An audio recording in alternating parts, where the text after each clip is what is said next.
오늘 한영원 초청주의를 맞이해서 수고를 막 아끼지 아니하시고 섬기신 성도님들 하늘의 상급으로 쌓이신 줄 믿습니다. 이 모든 영광 하나님이 받으신 것 또한 믿습니다.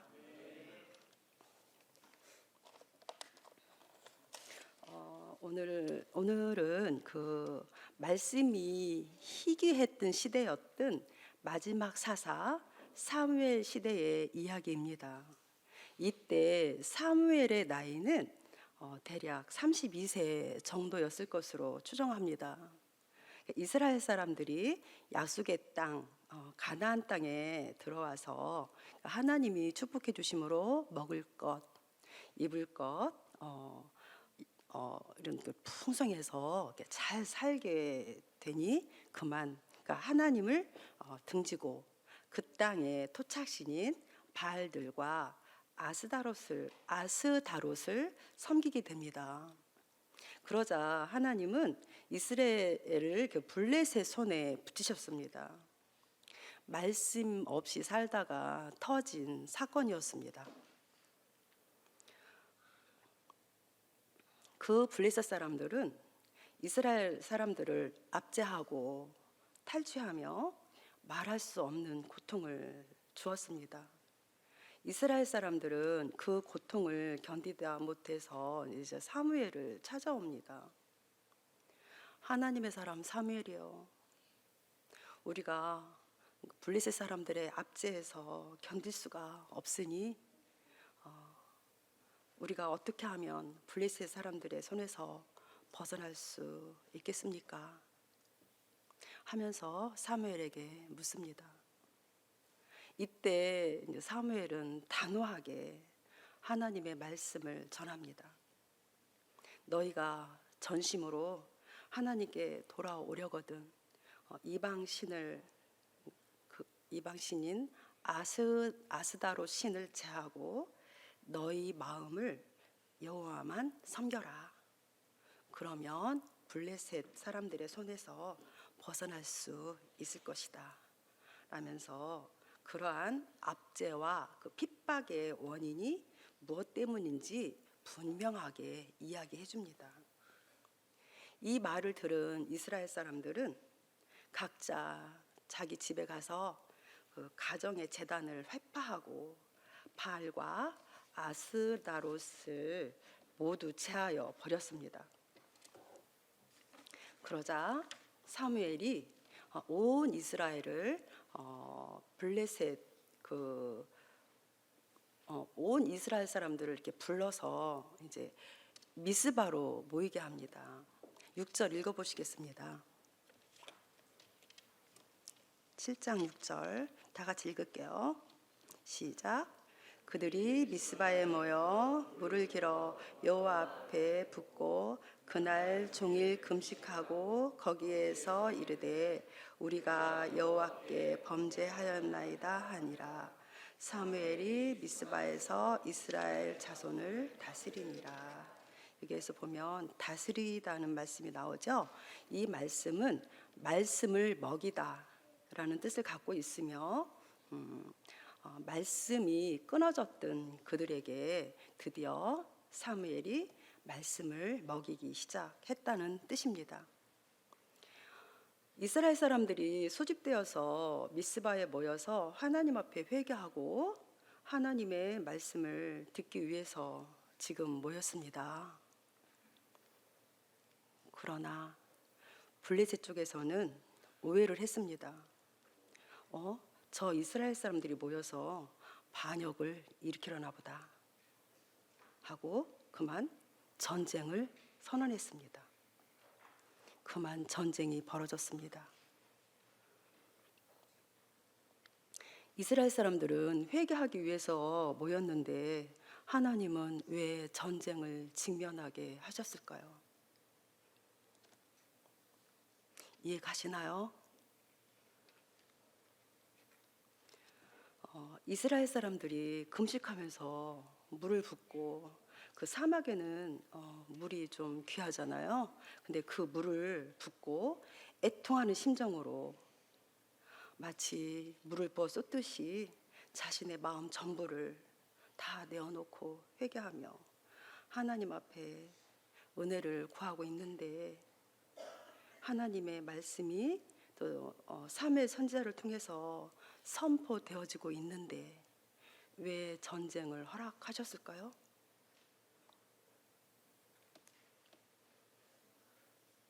이해 가시나요?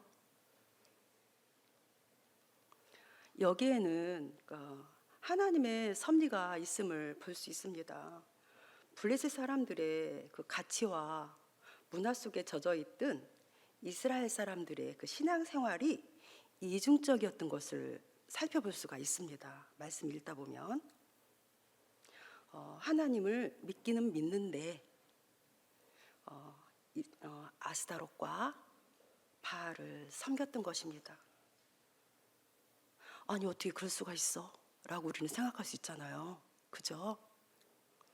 하나님을 믿는데, 하지만 현실 속에 들어가면 그래도 이 세상 살려면 물질은 있어야 해 하면서 물질의 풍요와 성공을 가져다 준다는 바알들과 아스타롯을 선택했습니다. 어떻게 그럴 수가 있지? 라고 우리는 그들을 비난할 수 있습니다. 최종적으로 결정할 때 그들은 바알과 아스타롯을 선택했습니다. 우리도 생각해 보면 자녀들 결혼할 때나 현실적인 문제 앞에서 또 자녀들 진로를 결정할 때 어떤 선택을 하게 되죠? 이스라엘 사람들을 우리가 비난할 상황은 아닐 수도 있겠다는 생각이 듭니다. 우리도 이스라엘 사람들과 다르지 않을 수 있습니다. 사실 어려운 문제입니다. 간단한 답이 안 나오는 삶의 현장이 있습니다. 그러나 삶의 현장에서 실질적인 문제보다 더 본질적인 문제가 있습니다. 무엇일까요? 그것은 전쟁입니다. 전쟁 나면 모든 것을 잃게 되는 것을 우리가 지금 보고 있잖아요.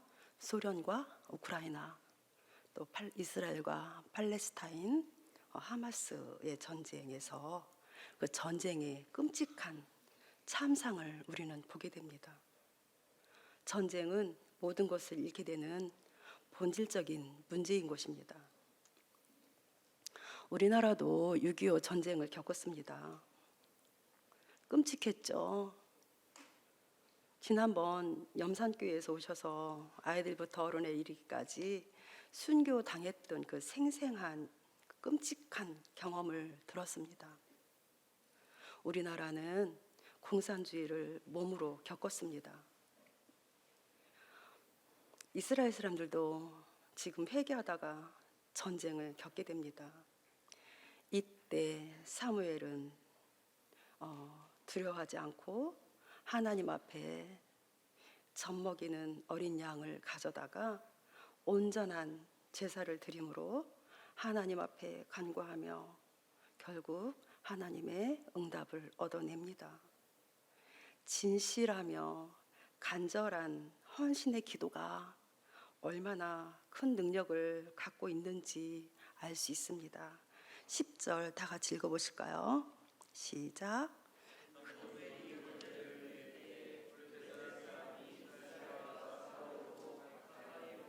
그날에 큰 의뢰를 바라요. 그를 어지럽게 하시니. 아멘. 하나님께서 응답하셨습니다. 갑자기 하늘에서 내성 병력 칩니다. 여름에 많이 치죠. 블레셋 사람들 가운데 막 천지를 진동하는 막 내성 소리, 막 벼락 이런 것들이 막 그들에게 막 쏟아집니다. 그러자 놀란 그 블레셋 군인들은 막 이리저리 흩어집니다. 이때가 기회라 하고 이스라엘 사람들은 막 일제히 블레셋을 막 치기 시작합니다. 드디어 블레셋은 대패하게 됐고 이스라엘 사람들은 계속 끝까지 따라가면서 그들을 쳤고 이스라엘은 블레셋에서부터 완전히 벗어나게 됐고 블레셋은 완전히 패배하게 됩니다. 이 전쟁에서 지금 누가 개입하고 계신가요? 아멘. 하나님 지금 개입하고 계시죠. 하나님이십니다. 이 말씀을 볼 때 실제 삶의 본질적인 문제 속에서 하나님이 개입하고 계신 것을 지금 살펴보았습니다. 즉, 이들이 회개할 때 갑자기 전쟁을 겪게 함으로써 이스라엘 백성들에게 진정한 실제의 삶에 있어서 하나님만이 실제 삶인 것을 확인시켜 주시기 위해서 그렇게 하셨던 것입니다. 결국 이스라엘 사람들은 승리하여서 하나님의 이름을 높일 수 있게 됩니다. 12절 다 같이 읽으시겠습니다. 시작. 사무엘이 돌을 취하여 미스바와 센 사이에 세워 이르되 여호와께서 여기까지 우리를 도우셨다 하고 그 이름을 에벤에셀이라 하니라. 아멘. 사무엘은 돌을 취하여 기념비를 세우는데 그곳 이름을 에벤에셀이라고 하며 여기까지 우리를 도우셨다고 합니다. 도움의 돌이라고 해석되어지는 이 에벤에셀은 어떤 곳인가요? 이미 앞절에서 보면 20년 전에 블레셋에게 언약궤를 빼앗던 것입니다. 언약궤를 빼앗겼던 그 전쟁에서 그 엘리 제사장도 죽고 홈리아 피니하스도 죽고 언약궤 뺏기고 이제 그런 전쟁 대패했던 그 전쟁 기억하시죠? 그때 그 20년 전에 있었던 그 전쟁이었습니다. 그곳입니다. 빼앗겼던 곳이 에벤에셀이었습니다. 그곳에서 승리의 기념비를 세웠다는 것은 우리들에게 들려지는 메시지가 매우 크다고 말할 수 있습니다. 하나님의 언약궤를 잃어버리고 상실했던 수치의 장소가 하나님의 승리를 기념하는 기념의 그 장소가 되었다는 것은 놀라운 일입니다. 말씀을 정리하겠습니다. 사랑하는 성도 여러분, 우리의 그 잠깐의 어려움과 곤란과 연약함과 수치를 직면하고 계신가요? 그러나 하나님의 신실함을 의심하지 말고 여기까지 우리를 도우셨다는 에벤에셀의 하나님을 기억하면서 나아가시기 바랍니다. 사무엘과 같이 하나님 앞에 온전한 예배를 드리시기 바랍니다. 사무엘과 같이 진실함으로 간절한 기도를 드리시기 바랍니다. 에벤에셀의 하나님은 우리의 연약함과 수치와 어려움을 승리로 바꿔주시는 하나님이십니다. 저도 때로는 저의 연약함으로 주저앉고 있었지만 에벤에셀의 하나님을 기억하면서 견뎌냅니다. 여기까지 우리를 도우셨다는 에벤에셀의 하나님이 앞으로 여러분의 삶 속에서 영원한 하나님의 나라, 영원한 천국에 이르기까지 에벤에셀의 증거가 나타나시기를 주님의 이름으로 축복합니다. 다 같이 기도하시겠습니다.